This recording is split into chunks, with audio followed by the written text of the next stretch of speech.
परिवार के लिए, अपने अभिभावक के लिए आप सबका आशीर्वाद।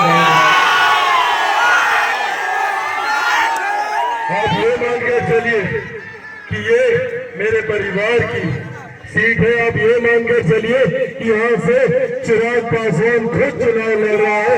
इस आप सबको अपना आशीर्वाद देना। आदरणीय स्नेहलता जी से, इनसे, पूरे परिवार से, आदरणीय उपेंद्र कुशवाहा जी से, जो मेरे परिवार के, मेरे नेता, मेरे पिता आदरणीय रामविलास पासवान जी के संबंध रहे।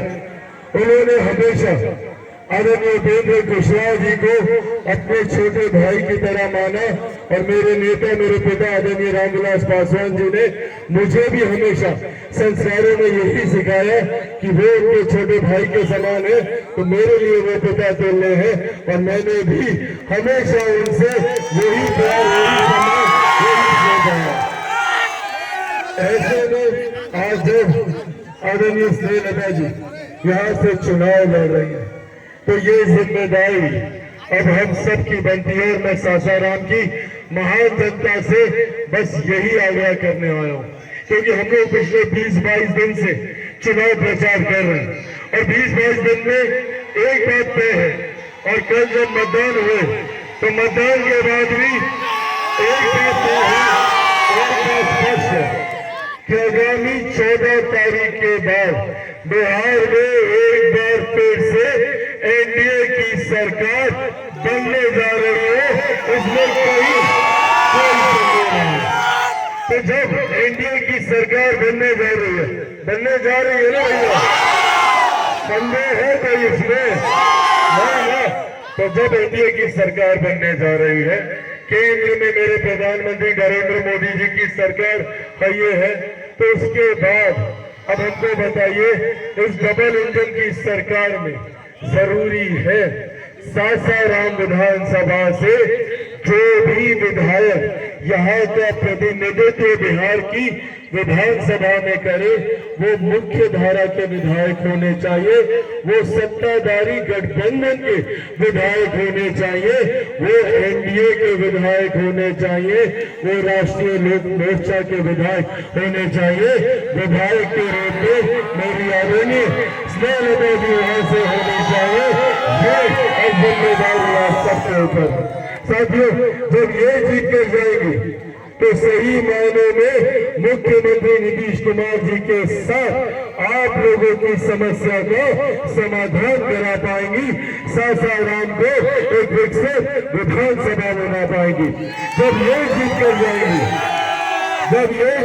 जाएंगी तो प्रधानमंत्री नरेंद्र मोदी जी से संवाद कर, क्योंकि कब तक केंद्र में आने वाले दिनों में आदरणीय उपेंद्र कुशवाहा जी को भी प्रधानमंत्री जी के द्वारा एक बड़ी जिम्मेदारी आने वाले दिनों में दी जाएगी, इसीलिए और भूमिका इनकी बढ़ जाएगी।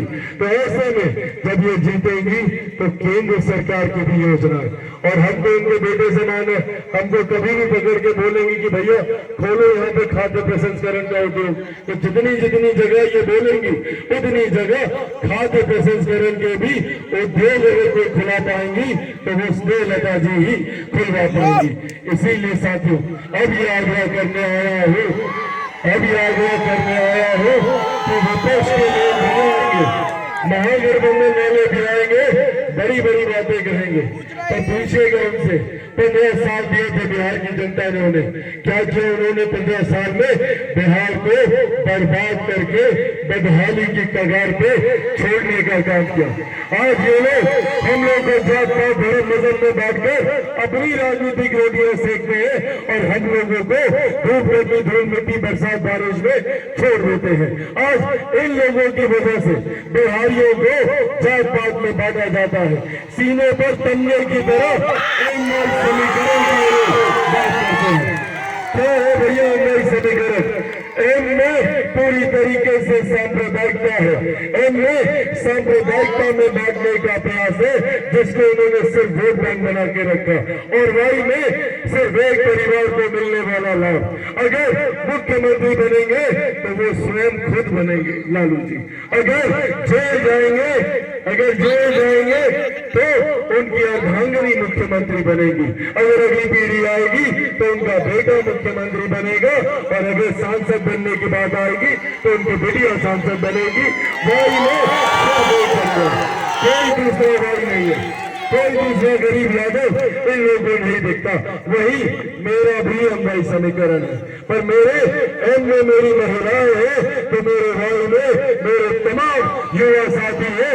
इस समीकरण के साथ मैं आगे बढ़ रहा हूँ। जब मैं बड़े मदद से उठकर 14 करोड़ बिहारियों की बात करता हूँ, बिहार को विकसित राज्य बनाने की बात करता हूँ, बिहार को फर्स्ट और बिहारियों को फर्स्ट बनाने की बात करता हूँ, इस के साथ मैं आगे बढ़ रहा हूँ।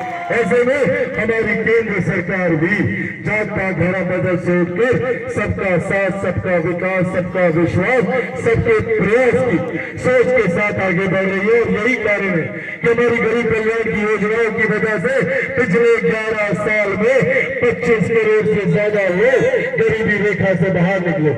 आज भी एक बड़ी आबादी बिहार में दहलीज पर है गरीबी रेखा से बाहर निकलने के लिए। हमारी सरकारों की योजना भले वो महिला को सम्मान देने के लिए शौचालय निर्माण की बात हो, या उज्ज्वला के माध्यम से आपके स्वास्थ्य की चिंता करना हो, या कोई गरीब व्यक्ति आर्थिक इलाज से वंचित न रह जाए, आयुष्मान के माध्यम से 5-5 लाख रुपए का मुफ्त इलाज कराना हो, या फिर प्रधानमंत्री गरीब जन कल्याण अन्न योजना के तहत जिसका श्रेय मैं मेरे नेता, मेरे पिता आदरणीय रामविलास पासवान जी को भी दूंगा कि आज उनकी वजह से देश में 80 करोड़ लोग मुफ्त में अनाज दिया जा रहा है। ये सरकारों की ये गरीब कल्याण को मद्देनजर रखते हुए बिहार सरकार ने, मुख्यमंत्री जी ने पेंशन को बढ़ाने की बात हो, या बिजली बिल में यूनिट्स को फ्री करने की बात हो, या महिलाओं को आर्थिक तौर पर सशक्त करने के लिए उनको 10-10 हजार रुपए की पहली किस्त देकर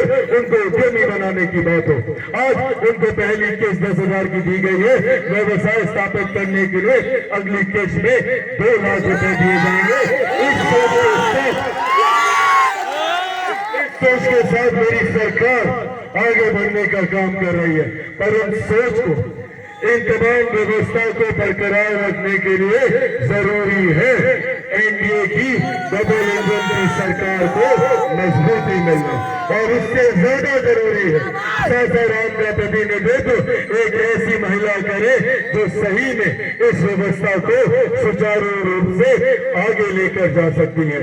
इसीलिए साथियों, आज मैं आप सबसे आग्रह करने आया हूँ, मेरे प्रधानमंत्री 2047 तक भारत को विकसित बनाना चाहते हैं।